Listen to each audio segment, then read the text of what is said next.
রাজধানীর মন্ত্রীদের পদত্যাগ নিয়ে দিনভর আলোচনা, প্রধানমন্ত্রীর সঙ্গে 4 মন্ত্রীর বৈঠক।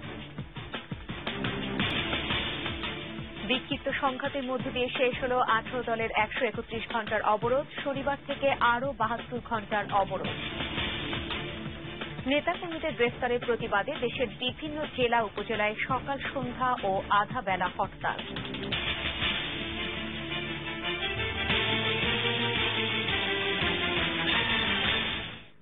আসসালামু আলাইকুম, আমি ফেরদৌসী আহমেদ আমন্ত্রণ জানাচ্ছি বিকেল 5টার 21 সংবাদে। জাতীয় পার্টির 2 মন্ত্রী গণভবনে প্রধানমন্ত্রীর সঙ্গে দেখা করার পর পার্টির চেয়ারম্যানের বাসায় বৈঠক করেছেন। রাজধানীর বারিধারায় প্রেসিডেন্ট পার্কে বৈঠক শুরুর আগে বিমানমন্ত্রী রুহুল আমিন হাওলাদার সাংবাদিকদের জানান তারা পদত্যাগের কথা প্রধানমন্ত্রীকে জানিয়ে এসেছেন। এদিকে দুপুরে এরশাদের একান্ত সচিব মেজর অবসরপ্রাপ্ত আক্তার হোসেন বলেছেন, আজকের মধ্যে পদত্যাগ না করলে গঠনতন্ত্র অনুযায়ী ব্যবস্থা নেওয়া হবে। দর্শক, এই মুহূর্তে বারিধারার প্রেসিডেন্ট পার্কের ঠিক বাইরেই আছেন আমাদের সহকর্মী মিরাজ মিজু। তিনি জানাচ্ছেন সেখানকার সবশেষ খবর।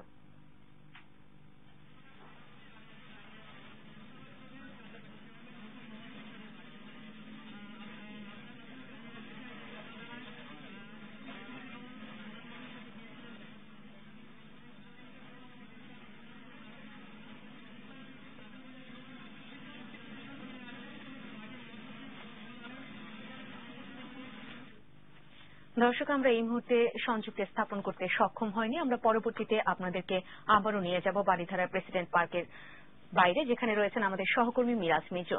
চলে যাচ্ছি পরবর্তী সংবাদে। শনিবার থেকে আবারও 18 দলীয় জোটের 72 ঘণ্টার অবরোধ কর্মসূচি ঘোষণা দিয়েছেন বিএনপির যুগ্ম মহাসচিব সালাউদ্দিন আহমেদ। এদিকে ককটেল বিস্ফোরণ, ঝটিকা মিছিল ও সংগঠিত হবার চেষ্টার মধ্য দিয়ে রাজধানীতে শেষ হল 131 ঘণ্টার অবরোধ। এদিন মালিবাগ এলাকা থেকে 20টি পেট্রোল বোমা উদ্ধার করা হয়। সায়েদাবাদ এলাকায় একটি বাসে আগুন দেয়া হলে অগ্নিদগ্ধ হয় ঘুমন্ত কিশোর সহকারী। সহকর্মীদের সহায়তায় আসিফ সুমিতের রিপোর্ট। শনিবার থেকে আবারও 72 ঘণ্টার অবরোধ কর্মসূচি ঘোষণা করেছে বিএনপির যুগ্ম মহাসচিব সালাউদ্দিন আহমেদ। অজ্ঞাত স্থান থেকে ভিডিও বার্তার মাধ্যমে এই কর্মসূচির ঘোষণা দেন তিনি। আগামী শনিবার সকাল 6টা থেকে আগামী মঙ্গলবার সকাল 6টা পর্যন্ত সারা দেশে শান্তিপূর্ণভাবে রাজপথ, রেলপথ, নৌপথ অবরোধ কর্মসূচি পালন করা হবে। সমগ্র দেশবাসীকে শান্তিপূর্ণভাবে এই অবরোধ কর্মসূচি পালনের জন্য দেশনেত্রী বেগম খালেদা জিয়ার পক্ষ থেকে উদাত্ত আহ্বান জানাচ্ছি। এদিকে অবরোধের শেষ দিনে সায়েদাবাদে ইশরাত পরিবহনে আগুন দেয়া হয়। সে সময় গাড়িতে ঘুমিয়ে থাকা হেলপার কিশোর হাসান অগ্নিদগ্ধ হয়। তাকে ঢাকা মেডিকেল কলেজ হাসপাতালের বার্ন ইউনিটে ভর্তি করা হয়েছে।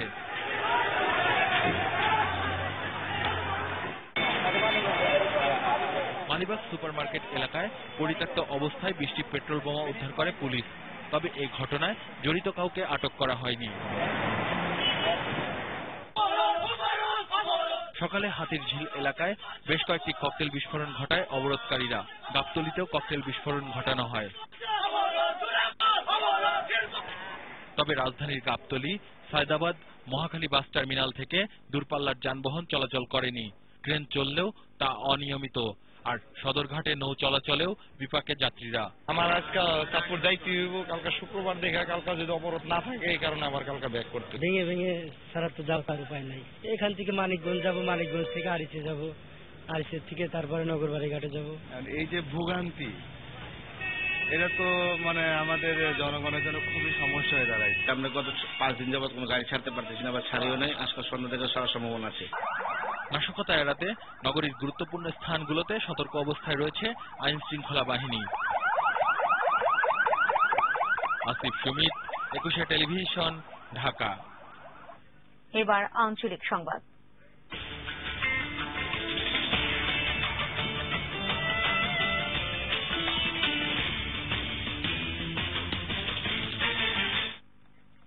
বিক্ষিপ্ত সংঘর্ষ, গাড়িতে আগুন আর ভাঙচুরের মধ্য দিয়ে শেষ হল 18 দলের ডাকা 131 ঘণ্টার অবরোধ। শেষ দিনে চট্টগ্রাম, বরিশাল, জয়পুরহাট ও নারায়ণগঞ্জ সহ বিভিন্ন স্থানে পুলিশের সঙ্গে ধাওয়া পাল্টা ধাওয়া ও সড়ক অবরোধ হয়। চট্টগ্রামে অগ্নিদগ্ধ হয় অটো রিকশা চালক। রেললাইন তুলে ফেলার 4 ঘণ্টা পর জয়পুরহাটের সঙ্গে সারা দেশের ও ফিশ প্লেট খুলে ফেলার 18 ঘণ্টা পর চাঁদপুর লাকসাম রুটে ট্রেন চলাচল শুরু হয়। 21 প্রতিনিধিদের সহায়তায় স্মৃতি মণ্ডলের রিপোর্ট। বরিশাল নগরীর পোর্ট রোড এলাকা থেকে মিছিল বের হলে পুলিশ ধাওয়া দেয়। এ সময় অবরোধকারীরা ইট পাটকেল নিক্ষেপ করলে ধাওয়া পাল্টা ধাওয়ায় পুলিশ সহ 10 জন আহত হন।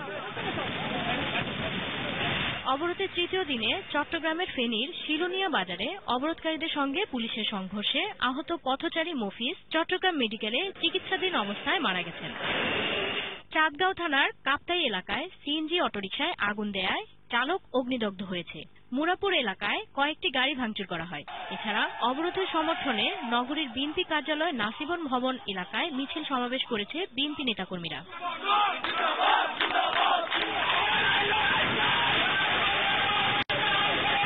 সিরাজগঞ্জ শহরের মারোয়ারি পট্টিতে অবরোধকারীদের সঙ্গে পুলিশের সংঘর্ষ হয়।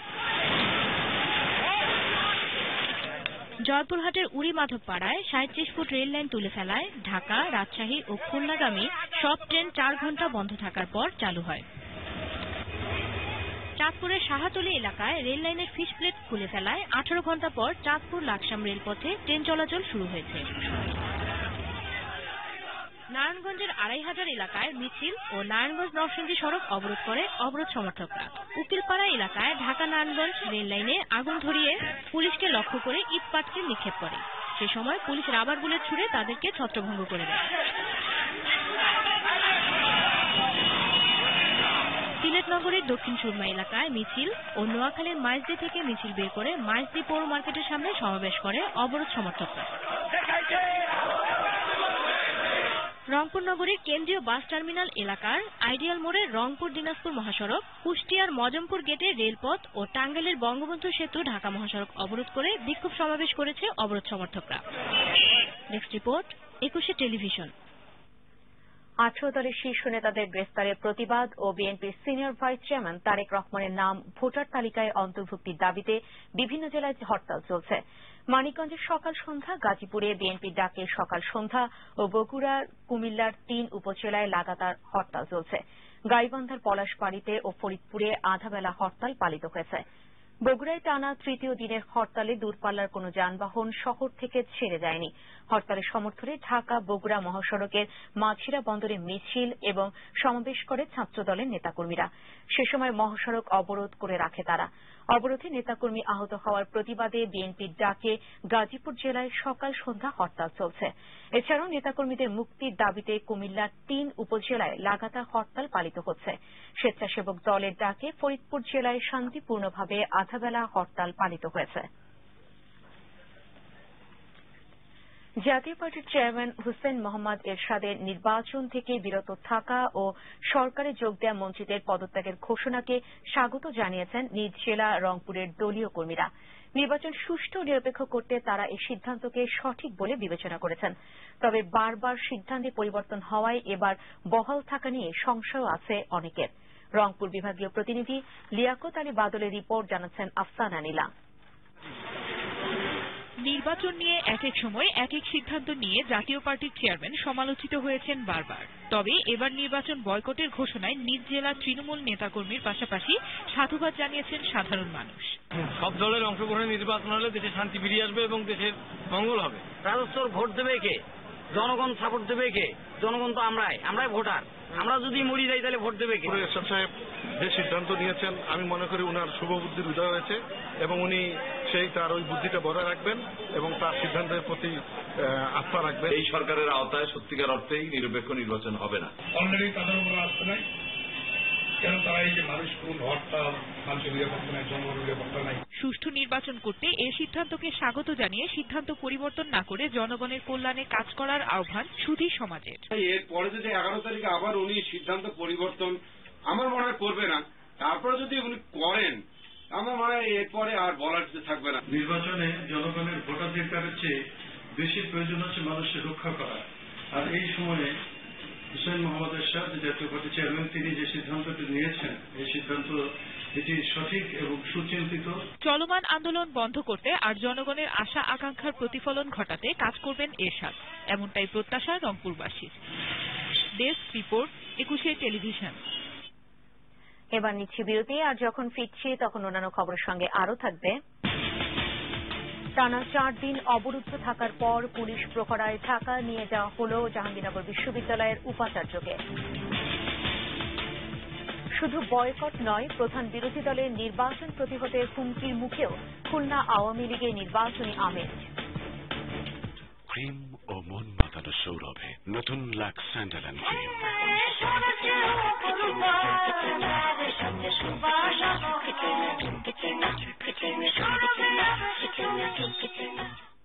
সোনালি রঙে আবার বাস একটুখানি লাক্স।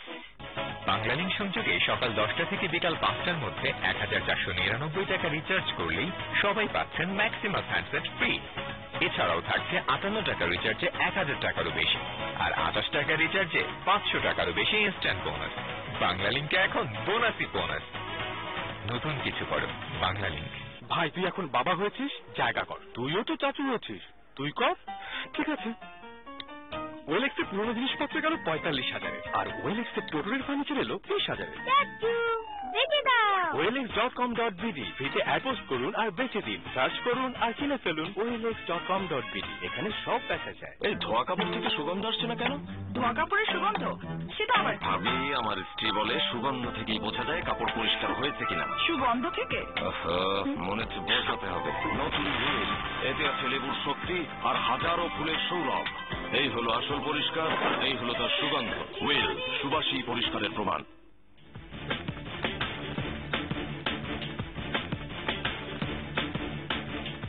আবারও আমন্ত্রণ বিকেল 5টার 21 সংবাদে। টানা 4 দিন অবরুদ্ধ থাকার পর অবশেষে পুলিশি প্রহরায় ঢাকায় নিয়ে যাওয়া হল জাহাঙ্গীরনগর বিশ্ববিদ্যালয়ের উপাচার্য অধ্যাপক আনোয়ার হোসেনকে। সকাল থেকে ভিসি প্যানেল নির্বাচনের দাবিতে উপাচার্যের বাসভবনের সামনে অবস্থান নেয় আন্দোলনরত শিক্ষকরা। পরে দুপুর 2টার দিকে জেলা প্রশাসকের নেতৃত্বে পুলিশ প্রশাসন অবরুদ্ধ অবস্থা থেকে উপাচার্যকে উদ্ধার করে ঢাকায় নিয়ে আসে। তবে উপাচার্য পদত্যাগ না করা পর্যন্ত আন্দোলন চালিয়ে যাওয়ার ঘোষণা আন্দোলনরত শিক্ষকদের। এদিকে শিক্ষক সমিতির সভাপতি অধ্যাপক অজিত কুমার মজুমদারের বাসভবনে ককটেল বিস্ফোরণের ঘটনায় আশুলিয়া থানায় মামলা দায়ের করা হয়েছে। পাশাপাশি এর প্রতিবাদে মৌন মিছিল নিয়ে বিশ্ববিদ্যালয়ের প্রশাসনিক ভবনের সামনে অবস্থান নেয় শিক্ষক কর্মচারী ঐক্যজোট। রাজনৈতিক অস্থিরতায় ঝিনাইদহের ফুল চাষিরা পড়েছেন বিপাকে। মাটি পচে নষ্ট হচ্ছে কোটি কোটি টাকার ফুল। এছাড়া যেসব ফুল চাষী ট্রাক ভরে ফুল বাজারে নিয়েছিলেন তাও অবরোধের কবলে পড়ে পচেছে। জীবনের তাগিদে ফুল চাষীরা তাই ঝুঁকছেন অন্যদিকে। ঝিনাইদহ প্রতিনিধি এম রায়হানের রিপোর্ট, জানাচ্ছেন রত্না জামান। মাঠের পর মাঠ, শুধু ফুল আর ফুল, তবু হাসি নেই ফুল চাষির মুখে। হরতাল অবরোধে ফুল বিক্রি না হয় লোকসান গুনতে গুনতে এ চাষ থেকে এখন সরে আসতে চান তারা। দেশের বিভিন্ন প্রান্তে যায়, কিন্তু এখন হরতাল অবরোধের কারণে গাড়ি ঘোষা যেতে পারছে না। ফুল চাষিরা এরা মায়ের খেয়ে যাচ্ছে বিধায় এরা ফুল কেটে দিচ্ছে। ঝিনাইদহ জেলায় এবার 2,500 হেক্টর জমিতে ফুল চাষ হয়েছে, যা লক্ষ্যমাত্রার চেয়ে দ্বিগুণ। বিঘা প্রতি ফুল চাষে খরচ হয় 25,000 টাকা, যা বিক্রি হয় 1 লাখ টাকায়। হরতাল অবরোধে জেলার ফুল চাষীদের ক্ষতি এখন প্রায় 350 কোটি টাকা। গত 4 দিন আগে 1 পিকআপ মাল পাঠাইছি, সেটা আছে মাগুরা ভেঙে পড়ে থাকলো, সেই মালটা পৌঁছালো না গাবতলিকে। তারপর আছে শাহবাগে যে ফেলে দিল সব পচা। এটার আমাদের তোলা খরচ, ওষুধ খরচ, সার খরচ, সেচ খরচ দিয়ে আমাদের কিছুই থাকছে না, আমরা একেবারে জিরো হয়ে গেছি। রাজধানীর কারওয়ান বাজার, সিলেট, রাজশাহী সহ দেশের বিভিন্ন স্থানে ফুল পাঠানো হয় এ জেলা থেকে। কোটি কোটি টাকার ফুল নষ্টের কথা জানিয়েছেন কৃষি কর্মকর্তাও। এই অবরোধের কারণে ফুল নষ্ট হয়ে যাচ্ছে, যার ফলে তাদের এই কোটি কোটি টাকার সম্পদ সব নষ্ট হয়ে যাচ্ছে। এভাবে লোকসানে পড়ে চাষিরা ফুল চাষ বন্ধ করে দিলে চাহিদা মেটানো সম্ভব হবে না বলে মনে করছেন সংশ্লিষ্টরা। Desk report, 21 television. মাদারীপুরের কালকিনির সিরিখান ইউনিয়নের মুক্তারহাট বাজারে পরিত্যক্ত অবস্থায় 5টি ককটেল উদ্ধার করেছে পুলিশ।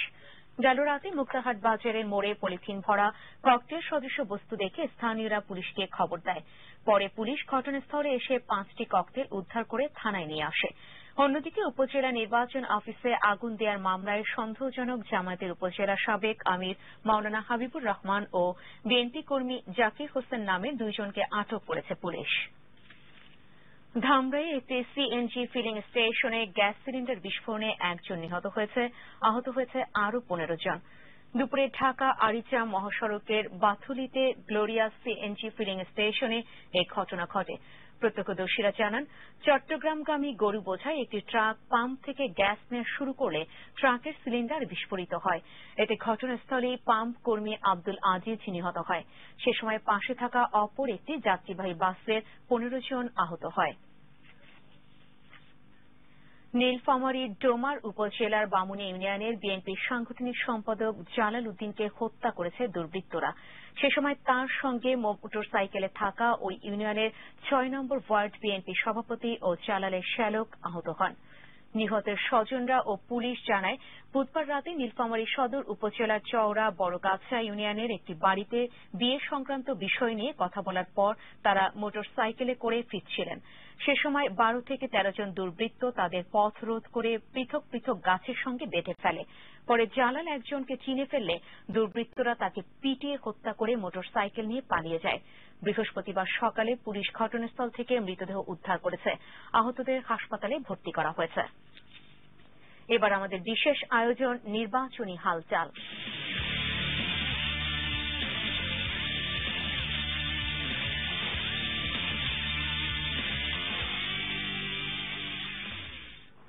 শুধু বয়কট নয়, প্রধান বিরোধী দলের নির্বাচন প্রতিহতের হুমকির মুখেও খুলনার আওয়ামী লীগে নির্বাচনী আমেজ।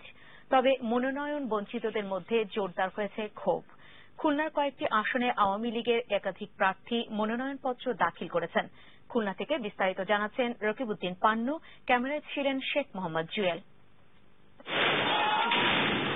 নির্দলীয় সরকারের অধীনে নির্বাচনের দাবিতে বিরোধী দলের আন্দোলনের অংশ হিসেবেই নগরীর বিভিন্ন সড়কে চলছে এমন হামলা আর ককটেল বিস্ফোরণ। অপরদিকে আওয়ামী লীগের টিকিট পাওয়া প্রার্থীদের সমর্থনে আনন্দ মিছিল চলছে শহরের নানা স্থানে। তবে সাধারণ মানুষের মধ্যে আসছে নির্বাচন নিয়ে রয়েছে নানা মত। সমষ্টিগত মিলে সবাই যদি নির্বাচন করে সেইটা হবে নির্বাচন। একতরফা নির্বাচন করতে সুষ্ঠু হয় না, মানে একটা অগণতান্ত্রিক নির্বাচন হচ্ছে। সবাই মিলে নির্বাচন করলে নির্বাচন গ্রহণযোগ্য হবে, তারপরে বিরোধী দল না থাকলে নির্বাচন একটু সমস্যায় থাকে। এ ক্ষমতা যাবে আর এ ক্ষমতা ছাড়বে না, দুই পক্ষই গেলে এইভাবে আর কি টানে হাসাহাসি করতে মরে যাচ্ছে আমরা পাবলিক। নির্বাচনী লড়াইয়ে নামার ঘোষণা দিলেও তাতে উদ্দীপনা খুঁজে পাচ্ছে না দলের টিকিট পাওয়া জাতীয় পার্টির এই নেতারা। মানুষ এই দুই দল থেকে মুক্তি চাচ্ছে, ডেমোক্রেসি, এর থেকে বেশি মানুষ উত্তরণ চায়। নির্বাচনে মানুষ একটা উৎসাহিত থাকবে, জাতীয় সংসদ, দশম জাতীয় সংসদ নির্বাচনে, সেটা লক্ষ্য করা যাচ্ছে। এটা আসলে আমরা রাজনীতি করি ঠিকই, জনগণের কথা কেউ ভাবি না। কে ক্ষমতায় থাকবে, কে ক্ষমতায় থাকবে না, প্রতিযোগিতা চলবে। মনোনয়ন নিয়ে অভ্যন্তরীণ কোন্দলের কথা অস্বীকার করে স্থানীয় আওয়ামী লীগ। টিকিট পাওয়া নেতারা এরই মধ্যে শুরু করেছেন নির্বাচনী গণসংযোগ, আর বিএনপি নেতারা ব্যস্ত রয়েছেন আন্দোলনের কর্মসূচি নিয়ে। একদিকে নির্বাচন, একদিকে যেমন জনগণ বয়কট করবে, অংশ নেবে না, আরেকদিকে প্রতিরোধের জায়গাটিও আমরা রাখতে চাই। আমরা এবার সর্বোচ্চ চেষ্টা করব যাতে এই আসনটি আমরা পুনরুদ্ধার করতে পারি, এবং সেই ব্যাপারে আমরা আমাদের সকল নেতাকর্মী ঐক্যমতের ভিত্তিতেই তারা আমার পাশে থাকবে। বিএনপি না আসায় আসছে নির্বাচনে খুলনার কয়েকটি আসনে আওয়ামী লীগের একাধিক প্রার্থী থাকার সম্ভাবনা রয়েছে। রকিবউদ্দিন পান্নু, 21 টেলিভিশন, খুলনা। দশম সংসদ নির্বাচনে প্রার্থীদের মনোনয়নপত্র যাচাই বাছাইয়ের প্রথম দিনে ফেনী, কুষ্টিয়া ও চুয়াডাঙ্গায় 8 জনের মনোনয়নপত্র বাতিল করা হয়েছে। অন্যদিকে এরশাদের নির্দেশে এরই মধ্যে মাগুরা 1 আসন ও নারায়ণগঞ্জে 2টি আসনে মনোনয়নপত্র প্রত্যাহারের জন্য আবেদন করেছেন জাপা প্রার্থীরা। দুপুরে মাগুরা 1 আসনে জেলা প্রশাসকের কাছে মনোনয়নপত্র প্রত্যাহারের জন্য লিখিত আবেদন করেন হাসান সিরাজ সুজা। নারায়ণগঞ্জ 4 আসনে সালাউদ্দিন খোকা ও নারায়ণগঞ্জ 2 আসনে MA হান্নান মোল্লাও মনোনয়নপত্র প্রত্যাহারের জন্য আবেদন করেছেন। এদিকে ফেনী 1 আসনে মনোনয়নপত্র যাচাই বাছাইয়ের পর 5 প্রার্থীর মধ্যে আওয়ামী লীগের বিদ্রোহী প্রার্থী জয়নাল হাজারী সহ 3 জনের মনোনয়নপত্র বাতিল করা হয়েছে। কুষ্টিয়া 1 আসনে ঋণ খেলাপি ও টেলিফোন বিল বকেয়ায় থাকায় নুরুজ্জামান হাবলু মোল্লার মনোনয়নপত্র বাতিল করা হয়। চুয়াডাঙ্গায় 2টি আসনে 4 জনের মনোনয়নপত্র বাতিল করেছে জেলা রিটার্নিং অফিসার। বিশ্বের শান্তিরক্ষা মিশনে বাংলাদেশের সেনাবাহিনী সহ অন্যান্য বাহিনীর সদস্যদের কাজের প্রশংসা করলেন মার্কিন রাষ্ট্রদূত ড্যান ডব্লিউ মাসিনা। সকালে গাজীপুরে রাজেন্দ্রপুর সেনানিবাসে Bangladesh institute of peace support operation and training এ প্রশিক্ষণ সহায়ক স্থাপনার উদ্বোধনী অনুষ্ঠানে তিনি এ কথা বলেন। সে সময় শান্তিরক্ষা মিশনে বিভিন্ন দেশে নিয়োজিত বাংলাদেশিদের সাফল্য কামনা করেন। সেই সঙ্গে আর্থিক ও কারিগরি সহায়তার ধারা অব্যাহত রাখার মাধ্যমে দুই দেশের সম্পর্ককে আরও জোরদার করার কথা বলেন তিনি। আর এই সাথেই শেষ করছি বিকেল 5টার 21 সংবাদ। যাবার আগে শিরোনামগুলো জানাচ্ছি আরও একবার। জাতীয় পার্টির মন্ত্রীদের পদত্যাগ নিয়ে দিনভর আলোচনা, প্রধানমন্ত্রীর সঙ্গে 4 মন্ত্রীর বৈঠক। বিক্ষিপ্ত সংঘাতের মধ্য দিয়ে শেষ হল 18 দলের 131 ঘণ্টার অবরোধ, শনিবার থেকে আরও 72 ঘণ্টার অবরোধ। নেতাকর্মীদের গ্রেফতারের প্রতিবাদে দেশের বিভিন্ন জেলা উপজেলায় সকাল সন্ধ্যা ও আধা বেলা হরতাল। দর্শক, একুশে টেলিভিশনের সর্বশেষ খবর জানতে যেকোনো মোবাইল থেকেই ডায়াল করুন 2021 নম্বরে আর লগ অন করুন 21-tv.com এই ওয়েবসাইটে। এছাড়াও একুশের যেকোনো অনুষ্ঠান সরাসরি দেখা যাচ্ছে Facebook/21TV লাইভ এই ওয়েবসাইটে। এতক্ষণ সাথে থাকার জন্য ধন্যবাদ। আমাদের পরের সংবাদ শিরোনাম সন্ধ্যা 6টায় দেখার আমন্ত্রণ রইল। একুশের সাথেই থাকুন।